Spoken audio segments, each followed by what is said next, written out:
Kabanata 1771. Mga kalyo sa talampakan. Napansin lang ni Junko ang bowl noon, ngunit hindi niya napansin na ang taong may hawak ng bowl ay si Tsurui. Si Tsurui ay halos ang tanging kakilala ni Junko Jiuyang sa buong China. Ito lang ang maaasahan niya. Paglingon niya, hindi makapaniwalang tumingin siya sa mukha ni Tsurui. Ilang beses gumalaw ang mga labi ni Junko, ngunit hindi siya umimik. Kaagad pagkatapos, bumuhos ang kristal na luha sa kanyang mga mata, at pagkatapos ay dumaloy ang malalaking patak. "Silly girl, bakit ka umiiyak?" Umiling si Tsurui, mabilis na inilapag ang mangkok, at sinimulang punasan ang mga luha ni Junko gamit ang kanyang mga kamay. At pagkalapat na ng kamay niya sa mukha ni Junko ay hinawakan ng huli ang kamay niya. "Tsurui," mahinang sabi ni Junko, hindi na niya tinawag si Tsurui na Chen Jinlong sa oras na ito. "Huwag kang umiyak, hindi pa ba ako nakapunta dito?" Si Tsurui ay pinakatakot sa mga babaeng umiiyak, at pagkatapos umiyak, nakaramdam siya ng kawalan. "Mas mabuti ang iyong pinsala," tinanong ko ang doktor. "Ang operasyon ay napakamatagumpay, karaniwang walang magiging kasunod, at hindi ito makakaapekto sa iyong nagiging tiyanan." Medyo namamaos ang boses ni Junko. "Ewan ko lang, anong gagawin? Nalilito ka ba?" Napabuntong hininga si Tsurui. Kung ilalagay sa kanya ang sitwasyon ngayon ni Junko, malilito siya. Ngayon parang nawala na ang lahat kay Junko. Upang makahanap ng balita tungkol sa kanyang nakababatang kapatid, hinayad niya ang lahat kay Tsurui. "Kasama mo ako. Ito lang ang masasabi ni Tsurui. Kaya mo pa ba akong makasama habang buhay?" Nagpatuloy si Junko sa pagpahid ng kanyang luha. Ang kanyang karakter ay masayahin, ngunit sa mga araw na ito, siya ay talagang nasa ilalim ng matinding mental pressure. Halos mapalugmok siya sa pressure. Gaano man kasaya ang isang tao, walang makakalaban sa gayong suntok. Ngayon siya ay nakatira sa General Hospital ng Capital Military Region buong araw at tinatamasa ang pinakamahusay na mga serbisyong medikal. Ngunit hindi maisip ni Junko Jiuyang ang kanyang sarili bill. Ang isang inchik kahit na ano paman, wala siyang sense of belonging. "We are good friends for life." Isinaalang-alang ni Tsurui ang kanyang mga salita at sinabi, "Masisiguro kung hanggat kailangan mo ako, nasa tabi mo ako kaagad." Nagbibilang ba? Pinunasan ni Junko ang luha niya. Siyempre, tumango si Tsurui. "Umiling ka sa nurse na pumunta at tulungan ako sa banyo," sabi ni Junko. Inugot na niya ngayon ang kanyang urinary catheter at halos hindi na makabangon sa kama at makalipat sa banyo. Ngunit bawat hakbang na kanyang gagawin ay magiging sanhi ng labis na pananakit ng kanyang mga sugat. "Tutulungan kita dyan," sabi ni Tsurui. "Sige." Hindi naman tumanggi si Junko. Pagkatapos ng lahat, sa bahay ni Junko sa Toyo, nakita na ni Tsurui ang babaeng ito, at si Junko ay isa ring babae na kayang bitawan, hindi magiging mahiyain. Tinulungan niya si Junko sa banyo, lalabas na sana si Tsurui, pero pinigilan siya ni Junko. "Hindi ka pa umaalis, baka sa mukha ni Junko ang hirap." "Anong mali?" Nilingga ni Tsurui ang kanyang mukha at nagtanong. "Ako," saglit na nag-alinlangan si Junko, at gusto lang niyang iunat ng kaunti ang kanyang braso, ngunit aksidenteng nahawakan ng isa ang sugat, at napabuntong hininga siya sa sakit. "Tulungan mo akong tanggalin ang pantalon ko, sobrang sakit," sabi ni Junko. Tiraw ay kadalasang napakabukas niya sa harap ni Tsurui, ngunit sa ganitong sitwasyon, hindi maiiwasang magkaroon ng pamumula sa kanyang maputlang mukha. Sa ganitong sitwasyon, napanatili pa rin ni Tsurui ang kaunting potensyal. Tumingin siya sa pantalon ni Johnsy, busog saglit, at saka sinabing, "Kung hindi, hahanapin ko ito para sa iyo." Nursing. Hindi ko na kaya, nakagat ang mga ngipin ni Junko sa kanyang labi. Sa katunayan, ang katawan ni Junko ay nakita ng maraming mga doktor at nurse sa panahon ng operasyon at paggamot sa mga araw na ito. Walang paraan para maiwasan ito. Pagkatapos ng lahat, sa operating table, talagang ito ay neutral sa kasarian. "Sige." Nahihirapang sabi ni Tsurui, pagkatapos ay naglakad papunta sa gilid ni Junko at hinawakan ng dalawang kamay ang gilid ng kanyang pantalon. Ang susunod na kapaligiran ay nasa isang napakakaibang estado. Ibinaba ni Johnsy ang kanyang ulo. Ang kanyang magandang mukha ay namumula na, at hindi siya umihik, habang pinagmamasdan ni Tsurui ang kanyang mga mata, ilong at puso, na parang wala siyang nakikita o naririnig. Ang taong ito ay talagang inilabas ang pinakamahusay sa kanyang maliit na kalikasan. Sa ilalim ng mga sitwasyong ito, pagkatapos na tumahimik ang dalawang panig sa loob ng 2 minuto, nahihirapang sinabi ni Surui. Kapag tapos na, bumangon ka. Pagkasabi niya nito ay naramdaman niyang medyo namamaos ang boses niya. Okay, hawakan mo ako, sabi ni Junko, at hinayaan si Surui na hawakan ang kanyang kilikili. Sa kasalukuyang estado ni Junko, halos imposibleng makumplito ang proseso ng pagtayo mula sa banyo ng mag-isa. Matapos buhatin ni Surui si Junko, ipinikit niya ang kanyang mga mata at itinaas ang kanyang pantalon, at pagkatapos ay tinulungan siyang dahan-daang lumabas ng banyo. Paglabas niya ay namumula na ang kutis ni Junko. Pumunta rito si Surui at gumamit ng ibang paraan para hindi na mapatla ang kanyang kutis. Gayunpaman, sa pananaw ni Junko, ang lahat ng ito ay tila wala. Bagamat madalas niyang ipakita ang kanyang ligaw at bukas na bahagi sa mga nightclub upang mapalapit kay Yamamoto sa Ori. Hindi siya isang pusong buhong. Ang isang babae, sa karamihan, ay maaaring bumitaw sa harap ni Surui. Surui na ngayon ang tanging suporta ni Junko sa China at maging sa buong mundo. Mukhang hindi naman big deal sa kanya na tulungan siyang pumunta sa banyo. Ang pagdating ni Surui ay walang alinlangan na nagpaganda ng kutis at mood ni Junko, kahit papaano ay hindi palaging mapupuno ng kadiliman ang kanyang mga mata. Hayaang mahiga si Junko sa kama. Matapos siyang kausapin sandali ni Surui, bigla niyang nakitang natigilan ang ekspresyon ni Junko. Anong problema mo? Hindi ka ba komportable? Mabilis na tanong ni Surui. It's not uncomfortable, parang na-ventilate ako. Namula na naman ang magandang mukha ni Junko. Pagkatapos ng operasyon, kung hindi maaliwalas ang bituka, hindi papayagan ng doktor na kumain ang pasyente, ngunit maaari lamang kumain ng kaunting kanin, at iba pa. Ito ay upang maiwasan ang pagdikit ng bituka.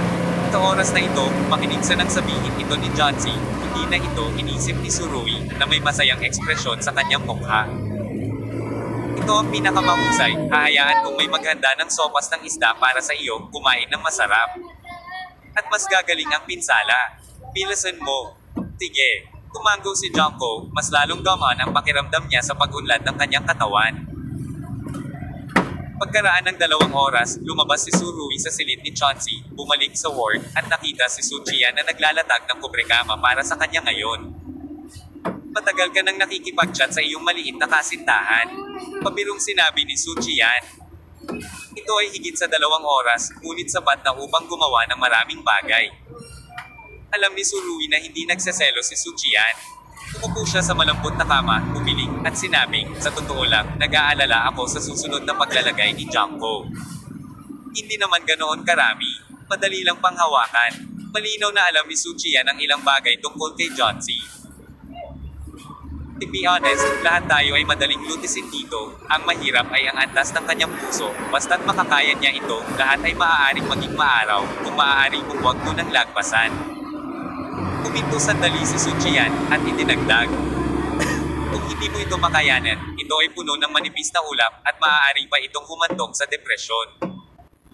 Gusto mo bang humanap ng psychiatrist para maliwanagan siya? Tanong ni Suchian.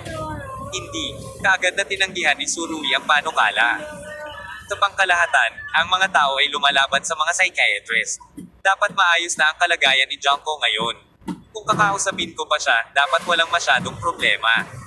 Oo, pero kailangan mo ring magpahinga. Piling si Suchian. Nagpapahinga ako ng maaga pagkatapos ng hapunan, bihira ang makatulog ng maaga. Oo, inangat ni Surui ang kubrekama at umupo sa kama. Sa araw na ito, hindi ko talaga alam kung kailan ito matatapos. Habang nagsasalita siya, napuno na ni Suchian ng tubig ang kanyang mga paa. Nag-roll up siya ng manggas at humawak ng wash basin. She looked really capable. Ako na lang maghuhugas nito, sabi ni Surui. Kalimutan mo na. May sakit ka, ako na ang bahala sa'yo. Tinulungan ni Suchian si Surui na tanggalin ang kanyang medyas, at pagkatapos ay idiniin ang kanyang paa sa palanggana, kahit na marahan itong kinurot. Tumawa si Surui. Itong batang babae, ang iyong kamay ay kinakalawang at kailangang pagbutihin. Casual na sinabi ni Suchian. Kung gayon kailangan mo akong bigyan ng ilang pagkakataon para magsanay. Pagkatapos niyang magsalita, bigla niyang naramdaman na may hindi nararapat sa pangungusap na ito, at isang manipis na patong ng pamumula ang gumapang sa kanyang magandang mukha. Gayunpaman, ang iyong babae na naghuhugas ng paa ay napakaganda, kapatid. Sa susunod na pagpunta ko sa iyong tindahan, hihilingin kitang pumunta sa kampana. Tumawa si Surui. Ngunit nang ibaba niya ang kanyang ulo, nakita niya ang isang tanawin.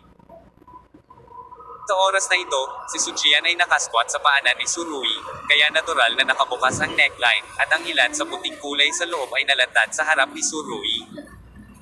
Naramdaman ni Suchian na biglang tumigil sa pagsasalita si Surui.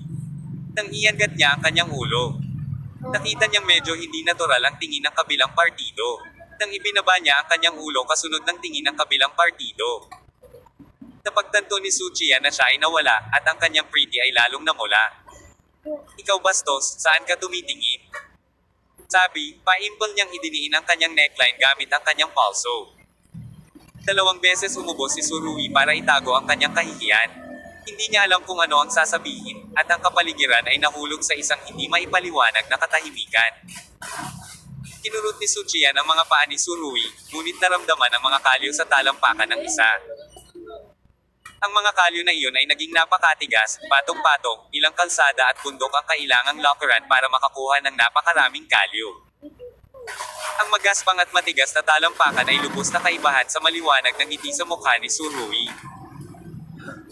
Ang mga tao ay palaging tumitig sa mga matagumpay na tao at naiinggit sa kanilang buhay, ngunit gaano karaming paghihirap ang kanilang titiisin sa likod ng maliwanag na sikat ng araw.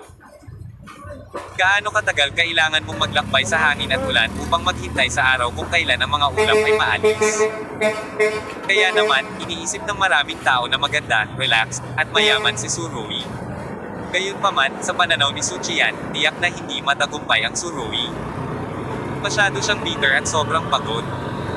Pinunasan ng mga kalyo sa talampakan, medyo nabaliw si Suchian. Kabanata 1772. Ang isip ni Jin Yueran. Hoy, hey, foot wash girl, bakit ka natulala? Si Surui ay nagsipilyo ng tubig gamit ang kanyang mga daliri sa paa. Hindi ako nagko-concentrate sa trabaho, mag-ingat na magrereklamo ang aking kapatid tungkol sa iyo. Pwede ko bang putulin ang mga kalyo sa talampakan mo? Noon lamang napagtanto ni Suchian na siya ay nagambala, at mabilis na sinabi, malamang na hindi ka komportable.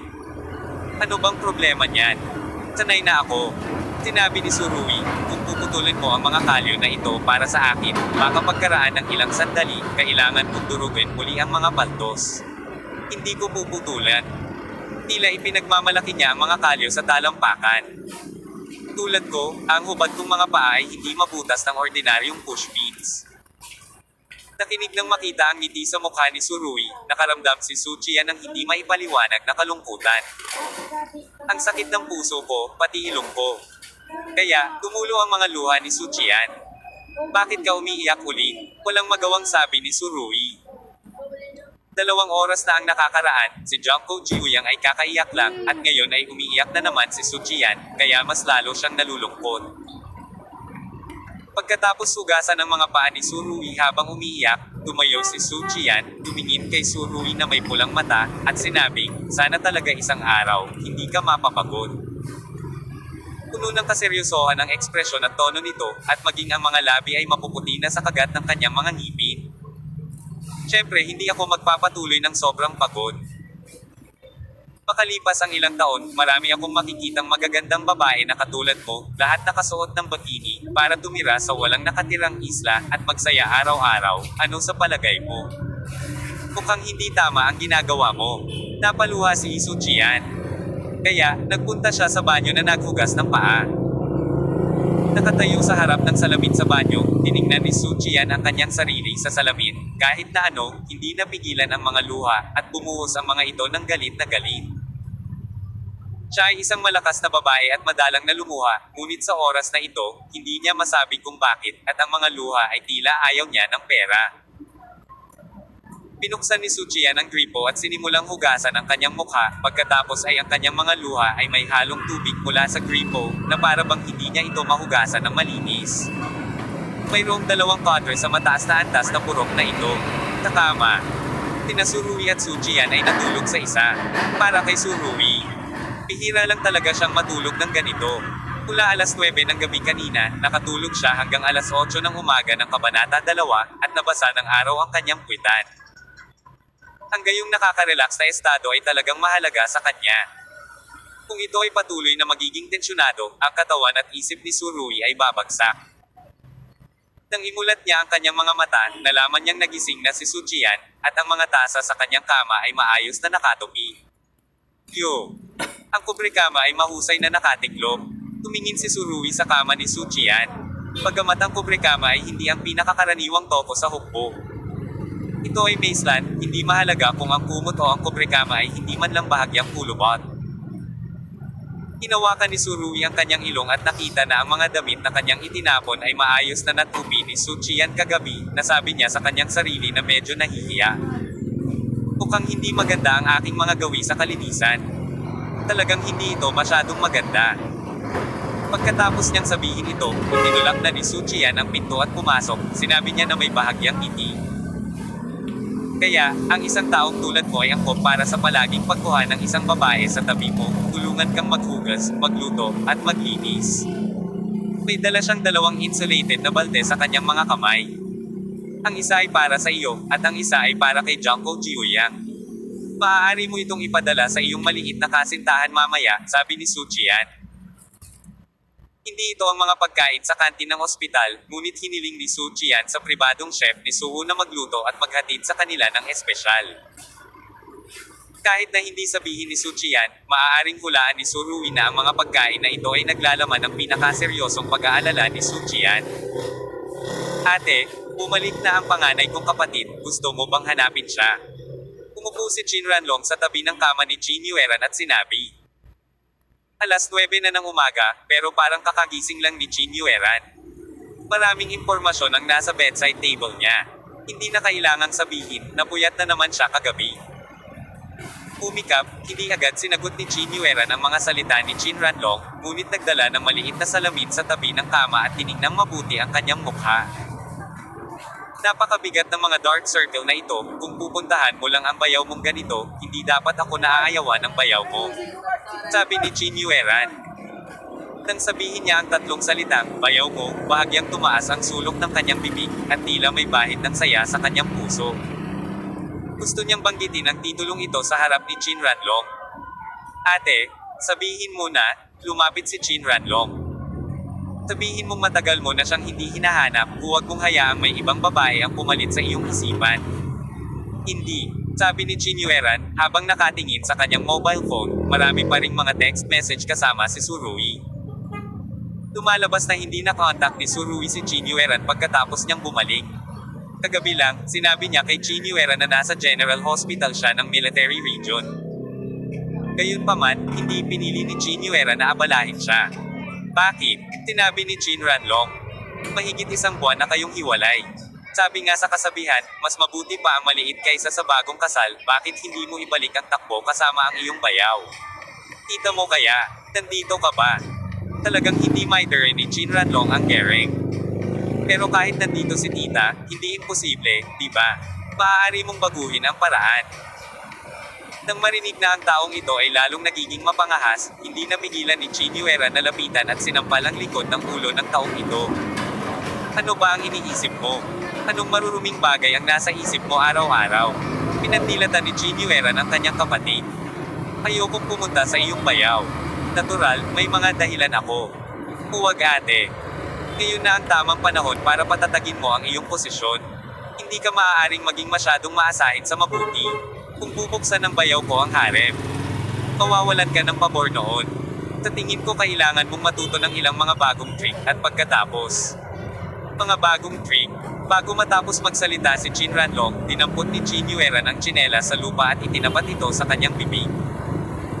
Inilabas ni Jin Ranlong ang tsinelas at sinabing may mapait na mukha. Ate, totoo ang sinabi ko? Totoong tao ka, ang matapat na salita ay mabuti sa gawa, naiintindihan mo ba? Galit na sinabi ni Jin Yueran. Sinasabi ko sa iyo, ano man ang mangyari sa iyong bayaw, hindi magbabago ang posisyon ko sa kanyang puso. Napakaraming record ng chat sa kanyang telepono na siyang pinakamagandang patunay. Kung ganoon, bakit hindi mo siya puntahan? Huwag mong isipin na hindi ko alam na iniisip mo siya. Hindi pa rin umiibig si Jin Ranlong kahit hindi mo isipin iyon sa iyong isipan. Tiyak na iisipin ito ng iyong katawan. Ngunit nang maisip niyang kapatid niya ang kabilang partido, hinayaan ito ni Jin Ranlong. Ang ikalawang kalahati ng masakit na pangungusap ay nilamon pabalik sa chat. Siyempre hindi para puntahan siya ngayon. Tinabi ni Jin Yueran. Gusto kong magpahinga siya ng mabuti. Bihirang magkaroon ng ganoon katagal na oras ng pahinga. At siya ay nasugatan. Kung pupunta kami doon, siguradong magtatanong siya tungkol sa pamilya Bai. Paano magpahinga? Ang dahilan kung bakit may ganitong ideya si Jin Yueran ay ganap na mula sa pananaw ni Su Rui. Simula noon, siya at si Jin Ranlong ang namamahala sa pakikipag-usap sa pamilya Bai sa kabisera. Maraming impormasyon ang pinag-aaralan araw-araw. Kaya mahirap para sa pamilya Bai na samantalahin ang proseso ng negosasyon. Bilang karagdagan, ang pagkamatay ni Jinling ay ganap na sanhi ng Bai Wangchuan. Kaya hindi sapat ang kumpiyansa ni Bai Qingchuan sa panahon ng negosasyon. Jin Yueran pinaurong sila ng magkakapatid ng hakbang-hakbang. Sa oras na ito, ang pamilya Bai ay walang alinlangan na isang malaking contradiction para sa Su Rui sa kabisera. Kung pumunta si Jin Yueran kay Su Rui sa oras na ito, hindi lang magtatanong ang huli tungkol dito, mas malamang na direktang makialam siya sa mga usapin. Sa oras na iyon, hindi niya iisipin ang tungkol sa pagpapagaling sa kapayapaan. Gusto ni Jin Yueran na makapagpahinga ng mabuti si Su Rui, kaya pinili niyang huwag siyang istorbohin, kahit na ang mga iniisip sa kanyang puso ay nagsimulang magmadali. Para kay Su Rui, handa siyang magbayad ng ganito. Kung makapagpahinga si Su Rui ng isa pang araw, kakailang ganing maghintay ng isa pang araw si Jin Yueran.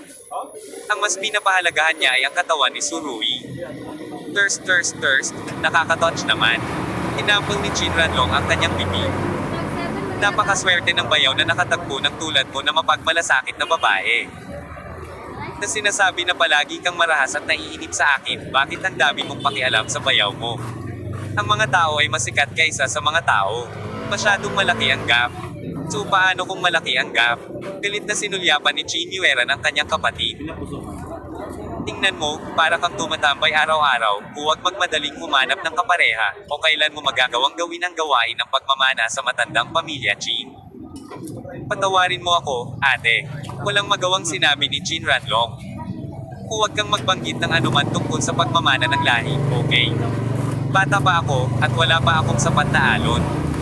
Paano mo pa gustong kumaway? Sabi ni Jin Yueran, pagkatapos ay iniunat ang kanyang kamay at pinahihit ang tenga ni Jin Ranlong. Mula pagkabata hanggang sa pagtanda, ito na ang kanyang karaniwang lansi para harapin si Jin Ranlong. Tumisi si Jin Ranlong at sinabing, wala pa akong partner. Paano mo ako mapapamana sa pamilya?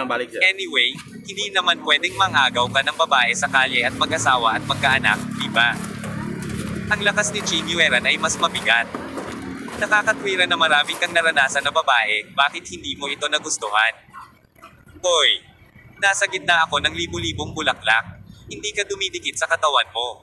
Gusto lang ipakita ng mukha ni Jin Ranlong ng isang ngiti. Ngunit naramdaman niya ang sakit sa kanyang tenga, at agad na umiyak at gumisi. Ate, maaari mo bang itap ito? Tapikin mo ito. Siyempre hindi. Dati, tumatakbo si Jin Ranlong sa tren na puno ng dumi ang kanyang bibig, gumagawa ng lahat ng uri ng masasamang biro. Hindi siya pinarusahan ng tama ni Jin Yueran. Sabihin mo sa akin ang totoo, kapag nakilala mo ang napakaraming babae, hindi mo ba nararamdaman ang isa sa kanila? Galit na tanong ni Jin Yueran. Kapatid ko, talagang hindi, namamatay ako sa sakit, tigress ka, si Jin Ranlong ay pinakatakot na hatakin ang kanyang mga tainga, at malapit ng umiyak. Kung hindi mo sasabihin ang isang pangalan, ang aking tigress ay hindi bibitaw ngayon. Mukhang nakikipag-away si Jin Yueran kay Jin Ranlong sa isyong ito hanggang sa katapusan ngayon. Hindi naman. Sabi ni Jin Ranlong dito, kuminto, at biglang may lumitaw na figure sa harapan niya. Hoy, ate, huwag mong sabihin sa akin, nakilala ko ang isang maliit na batang babae noon at naisip kong siya ay medyo nakakatawa. Chapter 1773. Nauuhaw ka ba? Nang marinig ito ni Jin Ranlong, biglang nagpakita ng chismis ang mga kilay ni Jin Yueran. Talaga. Sa totoo lang, kahit na hindi nagtanong si Jin Yueran sa ganitong paraan, natukoy din niya ang pagiging tunay ng balita mula sa mga mata ni Jin Ranlong. Nang banggitin ng batang babaeng iyon, ang mga mata ni Jin Ranlong ay napuno ng hindi mapigil ang ngiti. Ang ganitong uri ng ngiti ay nagmula sa puso at hindi maaaring pekay. Nang bihira na magkaroon ng puso ang alibukang anak, naging napakaganda ng kalooban ni Jin Yueran, at binitawan niya ang kamay na nakahawak sa tenga ng kausap. Sa totoo lang, hindi ko masabi kung ano ang pakiramdam, ngunit sa tingin ko ay kawili-wili siya, sabi ni Jin Ranlong. Nang sabihin niya ito, medyo nahiya si Jin Ranlong, naganap na hindi naaayon sa kanyang karaniwang walang pakialam na imahe. Sa pagtingin sa kanyang nakababatang kapatid, higit na alam ni Jin Yueran. Ilang taon na ang babaeng ito? Ano ang kanyang pangalan? Anong trabaho ang ginagawa niya? Ano ang sitwasyon sa bahay? Tanong ni Jin Yueran ng chismis. Ilang taon ka na? Malamang wala pang 20 taong gulang. Hindi ko alam ang pangalan. Kung nagtatrabaho ka, dapat kang naghahain ng mga pinggan sa isang restaurant. Baka estudyante. Napakamot ng ulo si Jin Ranlong. Napakaliit nito. Hindi mo pa alam ang pangalan. Naghahain ka ba ng mga pinggan sa isang restaurant? Nakinig si Jin Yueran sa sagot ng kanyang kapatid, para siyang tinamaan ng bala, at halos mapaliw. Hindi mahalaga kung paano ka magtrabaho. Basta mabait ka. Pero hindi mo man lang alam ang pangalan at edad nila. Kaya na-in-love ka sa kanila. Iniabot ni Jin Yueran ang kanyang kamay sa pagkasuklam na ang bakal ay hindi bakal. Huli niyang hinawakan ang tenga ni Jin Ranlong. Hindi ka ba tumutugtog ng piano? Naku ate, huwag ka nang kumapit. Pag kumapit ka ulit sa tenga mo, hihilahin ka pababa. Tinakpin ni Jin Ranlong ang kanyang mga tainga at napaungol ng malungkot. Wala akong pakialam, ngayon sasabihin mo sa akin kung saan ang lugar ng trabaho ng babaeng iyon, at tutulungan kitang makita ito mismo, sabi ni Jin Yueran. Hindi ko sasabihin. Gusto ni Jin Ranlong na lumaban hanggang wakas. Kung hindi mo sasabihin, huwag mong isipin ang tungkol sa paghingi ng tainga ngayon. Sabi ni Jin Yueran, at medyo lumakas ang lakas sa kanyang kamay. Ang babaeng binanggit ni Jin Ranlong ay natural na maliit na paminta mula sa Chuanhuaiju, hindi ang maliit na phoenix. Nag-e-enjoy si Surui sa nakalipas na 2 araw. Bihira ang magkaroon ng masayang oras para bitawan ang lahat. Sa panahong ito, minsang dumating si Jo Angka. Ngunit sa ward, si Joan ngunit hindi siya nagpakita ng labis na pananibig, nakipag-chat kay Surui ng halos kalahating araw na namumula ang mukha, at pagkatapos ay umalis.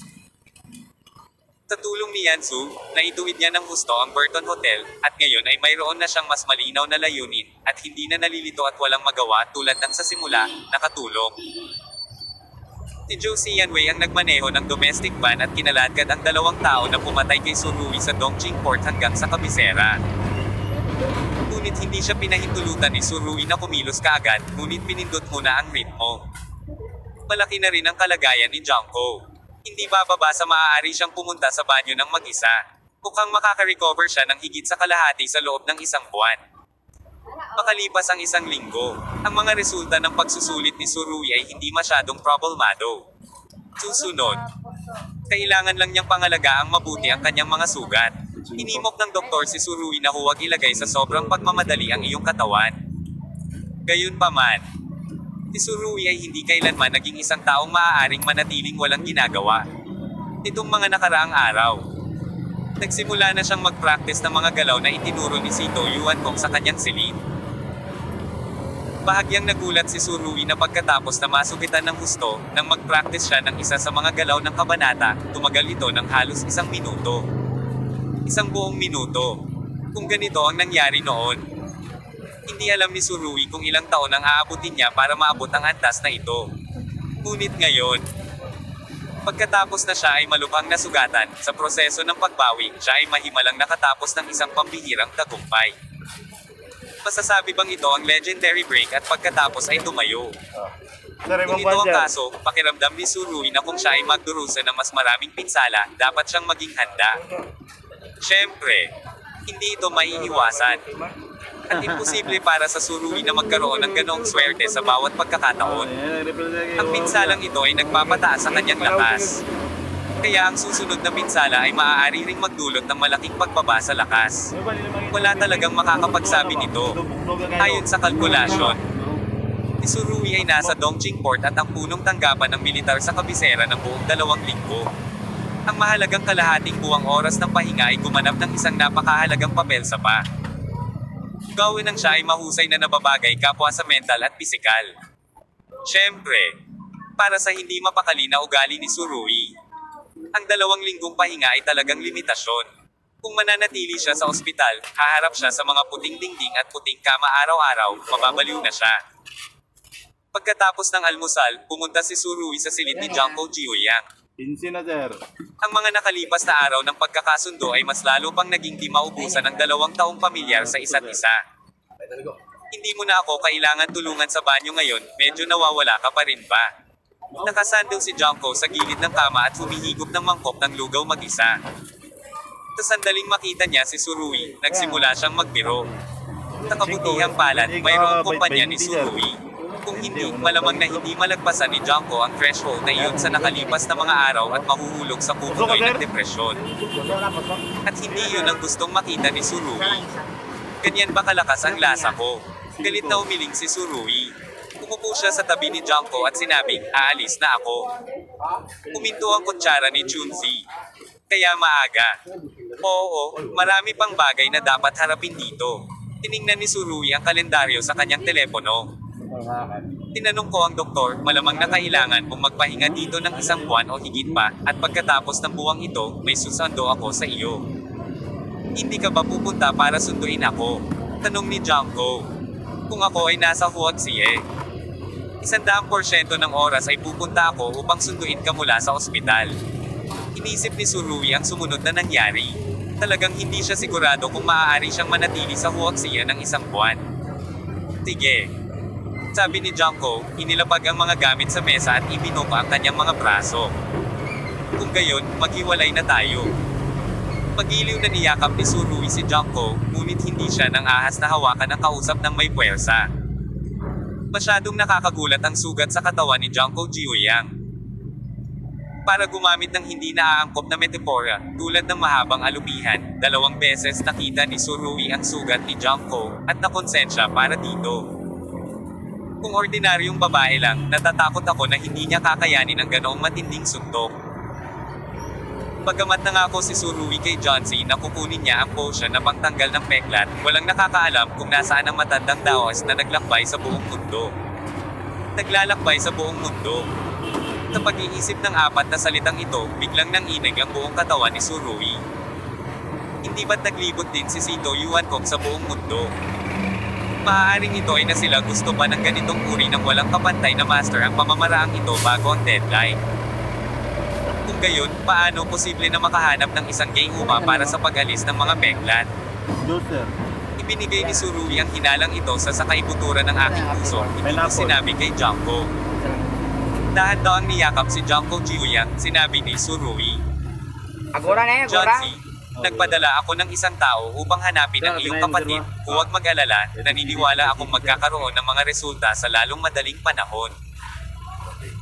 Malalim na tumango si Junko, kahit alam niyang inaaliw siya ni Tsurugi. Handa niyang kunin ang pangungusap na ito bilang isang paparating na pag-asa.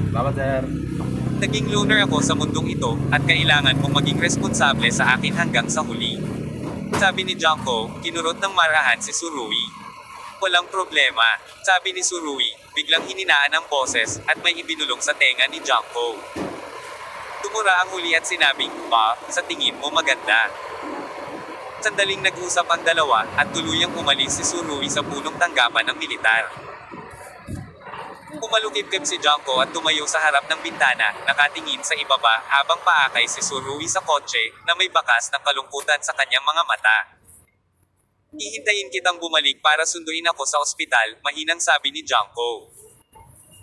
Pagkatapos niyang magsalita, naalala niya ang biro na sinabi ni Tsurugi sa kanyang tainga ngayon, at ang kanyang magandang mukha ay namula. Matagal ko na itong nakita, magnanakaw ka pero hindi magnanakaw, lalaki. Umalis na si Surui, at ngayon ay kailangan niyang gawin ang isang mas mahalagang bagay. Gusto siyang ipadala ni Suchian doon, ngunit kinuha niya si Surui. Giit niya at tumanggi. Si Surui ang nagmaneho ng mag-isa at dumating sa urban village para give-in kung saan naroon si Bai Wangchuan dati. Tira pa at sira-sira na walang tao, sa lamig sa pag-ihip ng hangin, mas masisilaw ang lugar na ito. Pinarode ni Surui ang kanyang sasakyan sa eskinita at natagpuan ang isang maselang at payat na figure na naghihintay sa pintuan ng silid. Ito ay si Jin Yueran. Nakasuot siya ng army green na down jacket ngayon. Ang malalambot na damit at malapad na fur collar ay hindi man lang nakaapekto sa kanyang makinis na hubog. Ang dalawang mahahabang paa na iyon ay abalot ng itim na pang-ibaba na pantalon, at hindi na may galaw ang mga mata ng mga tao pagkatapos itong makita. Ayon sa intensyon ni Jin Yueran, gusto niyang magpahinga si Surui ng isa pang 2 linggo bago siya abalahin. Gayunpaman, ayaw nang maghintay pa ni Surui. Nang makita si Surui na papalapit, medyo kalmado ang ekspresyon ni Jin Yueran. Bahagya siyang ngumiti. Mukhang hindi ka naman payat. Pagkatapos mong masukitan, well-maintained ka. Pinisil ni Surui ang kanyang kamay. Hindi ko pa alam kung payat ka o hindi. Kung gayon, bakit hindi mo suriin ito? Sabi ni Jin Yueran, hinailan niya si Surui palabas mula sa likod na pinto ng pribadong bahay at naglakad sa kalagitnaan ng eskinita. Kaya, nakita ni Surui ang isang Mercedes-Benz SUV na nakaparada sa isang abandonadong bakuran. Hinailan ni Jin Yueran si Surui papasok sa kanyang sasakyan nang walang sinasabi. Ang likod na hanay ng modelong ito ay medyo maluwang. Tinapik ni Surui ang upuan at sinabing, "Anong ginagawa mo?" Sumakay na rin siya sa kotse at nalaman niyang naka-on ang the heater kaya hindi napatay ang sasakyan. Bukod pa rito, liblib din ang lugar kung saan nakaparada ang sasakyan, at halos walang pumupunta kapag weekdays. Matagal na, gusto kitang makausap, hindi ba? Sa ilalim ng kanyang down jacket ay isang manipis na knitted sweater, na nagpapakita ng kanyang matinding kurba ng walang anumang exposure. Siyempre okay lang makipag-chat, sinabi ni Surui na may makitid na ngiti. Ngunit anong damit ang hinuhubad mo para makipag-chat? Masyadong mainit sa kotse. Sabi ni Jin Yueran, kumuha ng isang bote ng mineral water mula sa pinto ng kotse, tinanggal ito at ibinigay kay Surui. Nauuhaw ka ba? Nakatingin sa bote ng mineral water, sa mainit na compartment na ito, si Surui ay nanginginig ng hindi mapigilan. Kabanata 1774. Ang mga tao ay hindi kasing husay ng mga aso. Si Surui at Jin Yueran ay nanatili sa kotse ng isang oras bago lumabas ng kotse na magkahawang kamay. Sa oras na makarating sila sa pintuan ng pribadong bahay, si Jin Ranlong ay lumakad papunta sa bahay sa magulat na paraan. Masyadong matagal na kayong dalawa, naiinip na ako. Habang nagsasalita siya, lumibot ang kanyang mga mata sa pagitan ni Surui at Jin Yueran, na parang may gusto siyang makita mula sa kanila. Huwag kang tumingin, ano ang tinitingnan mo? Galit na sinabi ni Surui. Sa tingin mo ba ang iniisip ng lahat ay kasing duminang sa iyo? Hindi ba? Puno ng hindi makapaniwala ang mukha ni Jin Ranlong. Ipinarode ng kapatid ko ang sasakyan sa ngayon, alam kong may maling akala dito. Nasa hustong gulang na ang lahat, kaya walang dapat aminin. Walang nangyari sa amin ng ate mo, nakaupo lang kami sa kotse at nagkwentuhan. Nagsasabi ng totoo si Surui. Talagang hindi niya ginawa ang ganoong bagay sa sandaling nakilala niya si Jin Yueran. Nakontrol pa rin ng dalawang individual ang kanilang mga pagnanasa. Syempre, ang pangunahing dahilan ay kapag nakita ni Surui ang tatak ng mineral na iyon. Tubig, karamihan sa kanyang tapang ay natakot. Ate, totoo ba? Tinanong muli ni Jin Ranlong si Jin Yueran. Sisikilan kita kapag nagsasalita ka ng walang kaparirikan. Pinandilatan ni Jin Yueran ang kanyang nakababatang kapatid. Ang taong ito ay talagang hindi mapagkakatiwalaan, ano ba talaga ang nasa isip niya? Isang oras lang talaga silang nagkwentuhan sa sasakyan. Noong huli silang naghiwalay, ganoon din ang nangyari sa kanilang dalawa. Nag-drive sila ng isang oras, ngunit isang mahabang halikan lang ang ginawa nila. Matagal nang wala si Surui sa kabisera, kaya maraming gustong sabihin sa kanya si Jin Yueran. Matapos pakinggan ang ulat ni Jin Yueran, ang puso ni Surui ay mas may kumpiyansa. Pumasok sa silid na kung saan-saan na tumutulo. Sa pribadong bahay, kinurot ni Surui ang kanyang ilong at tiniis ang hindi kanais-nais na amoy, halos hindi nakilala ang taong nasa harapan niya. Ang taong ito ay nakabalot sa isang makalumang Amerikana ng militar. Nakaupo sa lupa. Ang kanyang mukha ay hindi kilala, hindi ko pa nahuhugasan ang aking buhok. At ganoon din sa aking buhok.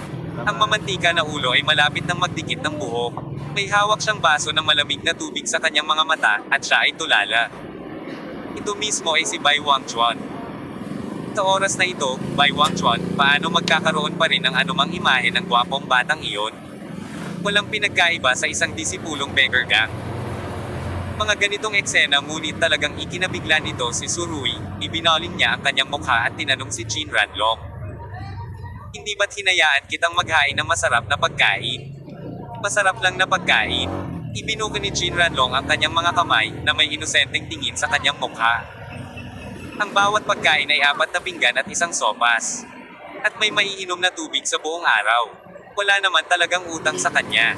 Kahit na maganda ang mood ko, dadalan ko siya ng 2 bote ng ergoto. Tapos ang payat niya, walang magawang umiling si Surui. Walang gana kumain ang lalaking ito, sayang ang bawat oras. Tinabi ni Jin Ranlong. Masyadong mataas ang kanyang gastos sa pamumuhay. Nakikita iyon ni Surui. Bagamat gusto niyang ihain si Bai Wangchuan ng masarap na pagkain. Ngunit ang resulta ay hindi nakatulog ng maayos si Bai Wangchuan at nagbihis. Hindi man lang inisip ni Jin Ranlong. Inalis ang kama. At ilang piraso ng curtain ang inilatag sa lupa upang magkaroon ng matutulugan si Bai Wangchuan. Napagtanto ko kung ano ang ibig sabihin ng paghihirap sa mundo. Si Jin Ranlong ay hindi gumamit ng anumang parusa para sa kanya. Pinananatili niya lamang siya ng ganito. Ang mga kurtina dito ay iginuhit na lamang. Karaniwan. Ang mabibigat na itim na kurtina ay laging nakalawit, halos malabo sa liwanag, at tanging kapag ang araw ay nasa pinakamalakas na ang araw ay maaaring makakita ng kaunti si Bai Wangchuan. Ang ganitong sitwasyon ay magpapabaliw sa mga tao. Inalis na ni Jin Ranlong ang mga posas ni Bai Wangchuan upang ang lahat ng kanyang mga kamay at paa ay malaya, ngunit ang taong ito ay hindi nag-iisip tungkol dito, ibig sabihin tumakbo. Ang pangalawang young master ng pamilya Bai ay napaka-paranoid sa ilang aspeto. Ngayon ay tila pagkatapos ng panahong ito ng pagkakulong. Ang diwa ni Bai Wangchuan ay ganap na naglaho kahit na medyo mukhang tanga. Sa totoo lang, may balde sa sulok ng dingding na ginagamit upang malutas ang mga personal na problema para kay Bai Wangchuan. Bagamat hiniling ni Jin Ranlong sa mga tao na ilabas ang balde na puno ng dumi ng maaga. Ang silid ay mayroon pa ring hindi kanais-nais na amoy sa loob. Buksan mo lahat ng bintana, hayaan mo akong magpahangin, papasok ako mamaya. Pagkatapos sabihin iyon, tumalikod si Surui at naglakad palabas. Sa oras na ito, hindi man lang tumingin si Bai Wangchuan kay Surui. Walang sama ng loob, walang puot, at walang galit sa kanyang mga mata. Walang iba kundi ang kawalan ng laman at kawalan ng espiritu. Nakatayo sa pintuan ng sira-sirang pribadong bahay, huminga ng malalim si Surui. Kung ikukumpara sa amoy sa silid ni Bai Wangchuan, ang smoke weather sa kabisera ay sadyang masariwa. Ano ba, medyo emosyonal ka ba? Tanong ni Jin Yueran. Ito ay higit pa sa isang maliit na emosyonal. Umiling si Surui. Nakikita ko si Bai Wangchuan na nauwi sa ganito, hindi ko alam kung gagawin ko rin balang araw sa hinaharap. Talagang hindi mo gagawin. Sabi ni Jin Yueran, ngunit nang sabihin niya ito, lumitaw sa kanyang mga mata ang nag-aalalang tingin. Hindi naman pala ganoon ka-optimistiko. Isang pag-aalala lang. Umiling si Surui at tinapik ang kamay ni Jin Yueran. Si Bai Wangchuan ay nagdurusa sa sarili. Kung hindi siya pumatay ng tao, bakit siya umabot sa puntong ito? Kung hindi mo siya hahayaang magdusa ng husto, hindi mo malalaman kung gaano karaming pagpapahirap ang naidulot niya sa iba. Makatuwiran ang mga salita ni Surui. Minsan ay pinahirapan ni Bai Wangchuan ang maraming tao, ngunit ngayon ay 1% na lamang ng kanyang ibinayad. Balot. Gusto mo bang ibigay si Bai Wangchuan sa pamilya Bai ngayon? Sabi ni Jin Yueran. Dahil hindi namin inamin. Hindi sigurado ang pamilya Bai na nasa kamay pa rin namin si Bai Wangchuan.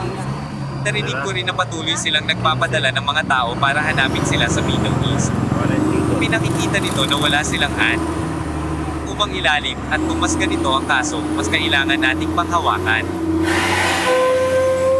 Pinikit ni Surui ang kanyang mga mata, dapat niyang i-maximize ang mga resulta ng labanang ito, kung hindi, si Bai Jiabao, na may sama ng loob dito, ay babalik sa hinaharap at lalaban. Kaya naman, sa pamamagitan lamang ng pagkagupit sa kabilang partido hanggang sa kamatayan sa isang pagkakataon ay magsisilbi itong babala, upang hindi na sila manggahas na magulo muli sa hinaharap. Ang medyo inaalala ni Surui ay ang paranoid na karakter ni Bai Wangchuan ay tiyak na hindi walang dahilan.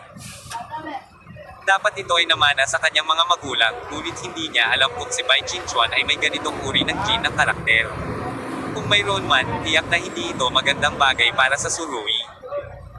Sana ang susunod na bagay ay magiging mas maayos. Umiling si Surui. Maghintay hanggang sa ganap na maubos ang halaga ng Bai Wangchuan, at pagkatapos ay ipaalam sa pamilya Bai at hayaan silang pumunta sa Bai Wangchuan. Bawiin mo. Tapos iisipin ba nila na kidnapping tayo? Sabi ni Chiniwera na may kaunting pag-aalala. Hindi, tinulungan namin silang mahanap si Bai Wangchuan. Huli na para magpasalamat sila sa kanila. Bahagyang ngumiti si Surui, ngunit ang kanyang ngiti ay puno ng lamig. Magpapasalamat ba sila? Natigilan si Chiniweran pagkatapos marinig ito. Pagkatapos ay agad na naunawaan ang sinasabi ni Surui, at nakangiting sinabi, oo, kailangan pang gawin ang trabaho sa eksena, ang pamilya Bai. Walang alinlangan na magaling siya dito. Matapos ang kalahating oras na pag-uusap ay pumasok muli ang dalawa sa pribadong bahay. Kahit na pagkatapos ng mahabang panahon ng ventilasyon, ang hindi kasiya siyang amoy sa bahay ay hindi pa rin ganap na naalis. Sumimangot si Surui. Bai Wangchuan, itaas mo ang iyong ulo. Papurol pa rin ang mga mata ni Bai Wangchuan, na parang walang pakialam sa mga salita ni Surui. Ibinuwestre ni Jin Ranlong ang subordinate sa tabi niya. Kaya, nagdala ang subordinate ng isang malaking balde ng malamig na tubig at ibinuhos ito sa tuktok ng ulo ni Bai Wangchuan. Ito ay tiyak na sapat na kapanabik na nagpapanginig kay Bai Wangchuan ang hindi mapigilan. Taglamig na, at umiihip ang malamig na hangin sa labas. Ang malamig na hangin ay umiihip sa bintana, na kung saan ay hindi mabata sa sarili. Ito ay kristal na malinaw at cool. Sa ilalim ng nagyayelong pagsalakay at patuloy na panginginig, sa wakas ay nag-react si Bai Wangchuan. Itinaas niya ang kanyang ulo at tumingin kay Surui. Kahit nilalamig siya ay blanco pa rin ang ekspresyon niya. Kilala mo pa ba kung sino ako? Tanong ni Surui.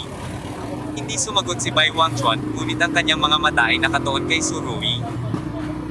Napakabuti, sa wakas ay nakagawa ka ng higit na pag-unlad kaysa ngayon, kung hindi, akala ko magiging tanga ka. Nanunuya si Surui. Sa wakas ay nagsimulang manginig ang mga mata ni Bai Wangchuan.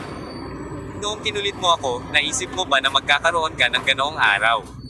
Mahinang tanong ni Surui.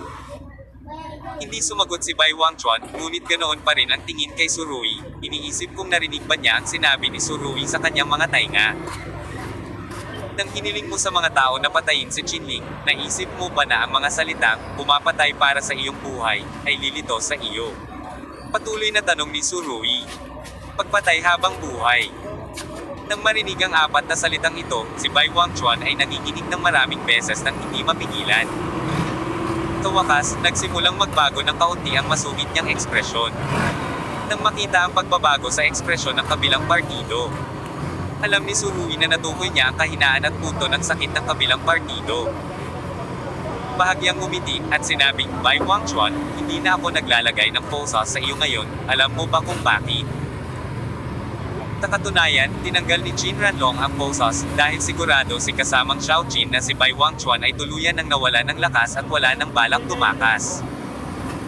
Ngunit sinabi pa rin ito ni Surui, para lamang salakayin si Bai Wangchuan at ipaalam sa kanya kung ano ang panlabas na mundo. Nang makitang hindi sumagot si Bai Wangchuan, bahagyang ngumiti si Surui at sinabing, alam mo ba ang pakiramdam na naipit ang iyong avatar sa wanted notice? Bai Wangchuan may kumaway muli sa kanyang mga mata. Siyempre alam niya, nakita niya ang wanted notice. Kung hindi ko nakita ang aking larawan na nakaprint dito, hindi ko akalain ang kakilakilabot na epekto nito sa akin. Muling natuklasan ni Surui ang peklat sa puso ni Bai Wangchuan. Kahit na lumabas ka, mahuhuli ka kaagad ng pulis at itatapon sa detention center, kung saan mananatili ka sa parehong selda kasama ang mga hinatulan ng kamatayan. Pinanliitan ni Surui ang kanyang mga mata at gumiti. Isipin mo, kung totoo nga sa oras na iyon, maaaring makaligtaan mo ang magandang buhay na mayroon ka ngayon. Kabanata 1775. Ang pagkauhaw sa kalayaan. Gaya ng sinabi ni Surui, kung talagang pumasok si Bai Wangchuan sa detention center, tiyak na mabubuli siya hanggang sa huli. Kung ikukumpara sa pag-upo sa tulala araw-araw sa dilim, pagkain ng masasarap na pagkain, napakalaki talaga ng kaibahan.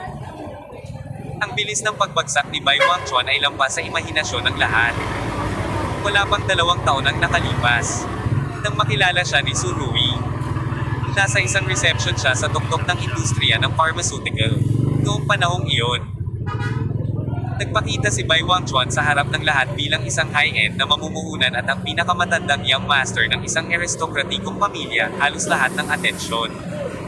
Pero ngayon, hindi lang tuluyang nawala ang dating halo. Naging wanted criminal pa siya. Ang mga wanted na order kasama ang kanyang mga larawan ay nakapost sa lahat ng dako. Kahit nabawiin ang wanted order ni Bai Wangchuan dahil sa trabaho ng pamilya Bai. Sa hinaharap, ngunit ang mantsa na ito ay tiyak na makakasama niya habang buhay, kahit na magbabad siya sa banyo araw-araw, imposibleng hugasan ito. Isa itong psikolohikal na mantsa na patuloy na tatama kay Bai Wangchuan. Hanggat nabubuhay siya ng isang araw, hindi niya iisipin na makaalis sa anino na dulot ng mantsa na ito. Nanginig si Bai Wangchuan ng ilang beses na sunod-sunod, at hindi niya alam kung malamig o natatakot. Walang gustong makulong, at walang gustong maubos ang natitirang bahagi ng kanilang buhay sa loob ng matataas na pader at barbed wire. Ngunit, Bai Wangchuan, isipin mo, ako ba o ang iyong sarili ang naging sanhi ng lahat ng ito? Malamig na sabi ni Surui. Ikaw, biglang sumigaw si Bai Wangchuan. Matagal na siyang hindi nagsasalita, at pagkatapos ng tunog na ito, ang pamamaos ay hindi na parang tunog ng isang normal na tao. Hindi, ikaw pala, bahagyang umiling si Surui. Hindi ka luluha hanggat hindi mo nakikita ang kabaong. Hindi mo pa ba nakikita ang katotohanan ng bagay na iyon? Kung hindi mo ako pinuntirya, bakit kita dapat tretuhin ng ganito? Paulit-ulit kong sinubukang patayin, hindi ba masyadong banayad para sa akin na tretuhin ka ng ganito ngayon? Nakakagulat na hindi na naulit si Bai Wangchuan sa pagkakataong ito. Umuungol, ngunit tahimik, tila nahuhuli sa pag-iisip. Maaari kong kanselahin ang wanted na order na iyon, naniniwala ka ba? Sabi ni Surui. Siyempre nagsisinungaling siya, ngunit isang kinakailangang kasinungalingan ang kailangan para maibuka ang bibig ni Bai Wangchuan. Tumingin si Bai Wangchuan kay Surui, na para bang hinuhusgahan niya ang katotohanan ng kanyang sinabi. Maaari din kitang pigilan sa pagkulong sa natitirang bahagi ng iyong buhay. At hayaan kang bumalik sa compound ng pamilya Bai upang maging anak ng iyong marangal na pamilya, ano sa palagay mo? Nagpatuloy si Surui. Ang isip ni Bai Wangchuan, na naging manhid sa loob ng maraming araw, sa wakas ay nagsimulang dahan-daang bumalik, at tila sinisimulan niyang suriin muli ang mga kalamangan at kahinaan. Katulad ngayon, kailangan mong nasa dilim at giniginaw araw-araw, at wala ka pang kama na matutulugan.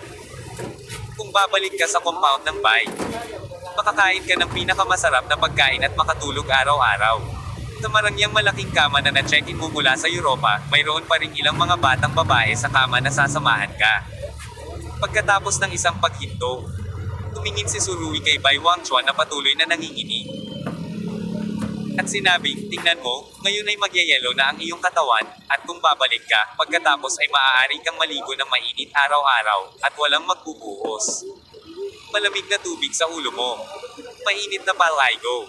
Tikat ng araw. Twin bed. Ang mga bagay na iyon na mukhang simple sa mga karaniwang araw ay nakabuo ng napakalakas na stimulus para kay Bai Wangchuan sa oras na ito. Gutom na siya sa mga bagay na ito. Kapag nawala ka lang malalaman mo kung paano ito pahalagahan. Sa pagiging madilim at malamig araw-araw, si Bai Wangchuan ay talagang sapat na. Tama na. Si Bai Wangchuan ay talagang handang magbayad ng anumang halaga kung makakaalis siya rito.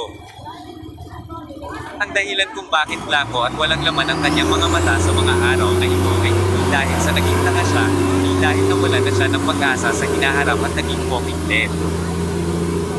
At ngayon, si Surui ay pataas at pababa, at pagkatapos na ihakbang si Bai Wangchuan sa alabok, muli niya itong binigyan ng pag-asa. Sana maintindihan mo na kaya kong gawin lahat ng sinabi ko. Pinaikit ni Surui ang kanyang mga mata at sinabi. Actually, sobrang galing ng sinabi niya. Lahat ng sinabi niya ay kayang gawin, pero ang tanong willing ba siyang gawin ito? Sa kaunting katalinuhan ni Bai Wangchuan, natural na maiisip niya ito, pero ano? Dapat niyang sakupin ang bawat onsa ng pag-asa. Kung makikipagtulungan siya kay Surui, maaari siyang bumalik sa isang malayang buhay. Kung hindi siya makikipagtulungan, baka kailangan niyang mamuhay sa dilim at lamig. Siyempre, mas malamang nagugulin niya ang natitirang bahagi ng kanyang buhay sa bilangguan. Si Bai Wangchuan ay nagtrabaho ng gusto upang sugpuin ang puot at hinanakit. At hayaan ang mga taong hindi makatwira na alisin sila. Ilang beses niyang tinanong ang sarili sa kanyang puso, tinatanong ang sarili kung gusto ba niyang mamuhay ng ganoon. Ang sagot ay simple at halata hindi niya gagawin. Siya ay nasa 20s lamang at mayroon pa siyang magandang buhay. Gayunpaman, tila hindi naisip ni Bai Wangchuan na ang edad ni Qinling ay katulad niya. Bagamat sinisi ni Qinling ang kanyang sarili, nawalan siya ng buhay dahil kay Bai Wangchuan. Iniunat ni Bai Wangchuan ang kanyang mga kamay at marahas na tinapik ang kanyang ulo na gumawa ng malakas na kaluskos. Hindi mo kailangang paalalahanan ang iyong sarili ng ganito, mag-ingat na gawin ang iyong sarili na tanga. Nakangiting sinabi ni Surui. Sa totoo lang, ang katotohanan ay napakasimple. Kung gusto mo, maaari mong piliin ang maliwanag na daan patungo sa araw at sa hinaharap. Avenue. Sa totoo lang, napakasimple ng kahilingan ni Bai Wangchuan ngayon. Hanggat may ibabalik niya ang kanyang kalayaan. Kahit na pumasok siya sa trabaho araw-araw na parang isang cleaning worker na hinahamak niya tuwing weekday, siya ay magiging masaya at kontento. Gayunpaman, ang mga tao ay malilimutin, sana ay maaalala pa rin niya ang mood sa oras na ito makalipas ang maraming taon. Para kay Bai Wangchuan, na handang gamitin ang kanyang utak, hindi na niya kailangang mag-isip ng matagal. Huminga siya ng malalim at sinabi, pwede mo bang palitan ang damit ko? Ang pagsusuot ng basang damit ay talagang hindi komportable. Ito na ang iyong huling kondisyon. Bahagyang pumulupot ang mga labi ni Surui, na nagpapakita ng mapanuksong ngiti. Oo, ang mga labi ni Bai Wangchuan ay nagyelo na bughaw, at siya ay patuloy na nanginginig habang siya ay nagsasalita. Pinasa ng malamig na tubig ang mga damit sa buong katawan. Sa malamig na taglamig na ito ang pinakamasakit na pagpapahirap. Ang kondisyong ito ay tila mas simple kaysa sa naisip ko. Bahagyang nanliit ang mga mata ni Surui. Sa totoo lang, gusto kong maligo ka ng mainit. Isang mainit na paliguan. Nang marinig ito, nakaramdam ng kaunting panghihinayang si Bai Wangchuan. Kung ikukumpara sa isang komportableng mainit na shower, ano ang silbi ng pagpapalit ng damit? Kung ganoon, pwede bang mag-hot shower? Ang mga mata ni Bai Wangchuan ay kumikinang sa pagnanasa. Tulad ng isang pulubi na walang mga paa, gaano kasabik na magkaroon ng isang pares ng mainit na sapatos na cotton sa taglamig. Surui okay lang na hindi sabihin ang salitang hot bath. Pagkasabi nito, biglang naramdaman ni Bai Wangchuan na parang hindi mabilang na mga kuto ang gumagapang sa kanyang katawan. Ito ay lubhang hindi komportable. Sabi ni Surui, ikinaway ang kanyang kamay kay Qin Ranlong. Naintindihan naman ang huli kaya kumuha siya ng maliit na salamin. Ito ay isang bagay na matagal na niyang inihanda upang pretuhin ng mabuti si Bai Wangchuan. Tingnan mo siya, kaya masira ang huling linya ng depensa sa kanyang puso. Tingnan mong mabuti ang iyong hitsura. Inihagis ni Qin Ranlong ang salamin sa lupa sa harap ni Bai Wangchuan. Bilang isang resulta, ang taong ito ay lumayo at nakarinig lamang ng isang click. Nang bumagsak ang salamin sa lupa, agad itong nagbago. Sa dalawang halves, pupunta ako. Pamantong hininga si Surui at galit na tumingin kay Qin Ranlong. Naramdaman din ng huli na medyo nadismaya siya, napakamot sa ulo, at pasimpleng tumalikod. Kahit nabasag na ang salamin sa kalahati, kitang-kita pa rin ni Bai Wangchuan ang sarili niyang hitsura. Ang kulay abong mga mata, ang lantang mukha, ang lumubog na mga butas ng mata, at ang buhok na halos inaamag at bulok, lahat ay nagkwento ng hirap na dinanas niya sa mga araw na ito. Sa pagtingin sa kanyang sarili, ang mga mata ni Bai Wangchuan ay puno ng hindi paniniwala. Hindi niya talaga maisip saan napunta ang dominanteng sarili. Paano siya naging estranghero na hindi niya kilala? Talagang hindi ito ang gusto ni Bai Wangchuan. Ayoko ng ganito, ayoko ng ganito. May bahagyang panginginig sa kanyang boses, at pagkatapos ay binasag niya ang salamin sa kanyang harapan sa lupa. Ayoko nito. Nakahiga lang si Bai Wangchuan sa lupa at nagsimulang humamper sa lupa. May makapal na patok ng alikabok sa lupa. At sa pagkakataong ito ay lumipad ang alikabok na naging dahilan upang takpan ni Surui at ng iba pa ang kanilang mga bibig at ilong at umatras ng ilang hakbang. Gusto kong maligo ng mainit. Huminga ng malalim si Bai Wangchuan at patuloy na nanginginig. Pakiusap, gusto kong maligo ng mainit. Kakayanin ko lahat ng hiling mo. Pinitik ni Surui ang kanyang mga daliri. Hindi pa ba sapat, Ranlong? Ihatid mo na siya para maligo. Hindi agad nakasagot si Qin Ranlong, ngunit binigyan ng thumbs up si Surui. Bago siya pumunta rito. Gumawa si Surui ng mga espesyal na pagsasaayos upang hayaan ang mga Surui people na makahanap ng banyo sa isa pang pribadong bahay, at halos hindi magamit ang pampainit ng tubig sa banyo. Nang marinig ito ni Surui, labis na nagpapasalamat si Bai Wangchuan, talagang sinabi niya ang isang bagay na hindi pa nagagawa, salamat. Nang marinig ito, halos magtaka si Surui kung magkakamali ba ang kanyang mga tainga. Sa loob lamang ng kalahating oras, ang sitwasyon ay nagbago ng malaki. Binabati kita sa paggawa ng matalino at mahalagang desisyon na magpapabago sa iyong buhay magpakailanman. Bahagyan bumiti si Surui. Maligo ka na, sana makatagpo ako ng bagong Bai Wangchuan sa susunod. Tumanggo si Bai Wangchuan. Huminga ng malalim. At pagkatapos ay sinubukang bumangon mula sa lupa. Ngunit dahil matagal na niyang hindi ito ginagawa, halos hindi nakikinig ang kanyang mga paa. Matapos kong tawagan, hindi na ako makabangon ng sunod-sunod na beses. Nang makita ang nahihiyang hitsura ni Bai Wangchuan, hindi napigilan ni Surui na mapabundong hininga, tumigil siya sa pagtingin, tumalikod at naglakad palabas. Tumagal ng ilang minuto bago bumangon si Bai Wangchuan mula sa lupa. Umiling din si Qin Ranlong. Kung alam ko ngayon, bakit noong una pa lang? Sabi, pagkatapos ay dinala niya si Bai Wangchuan sa isang sira-sirang pinto ng banyo. Pumasok ka, nakahanap pa ako ng electric heater para sa'yo. Sa sandaling binuksan ni Qin Ranlong ang pinto, isang mainit na hininga ang bumungad sa kanyang mukha. Naramdaman ng init na ito, si Bai Wangchuan ay medyo natulala saglit.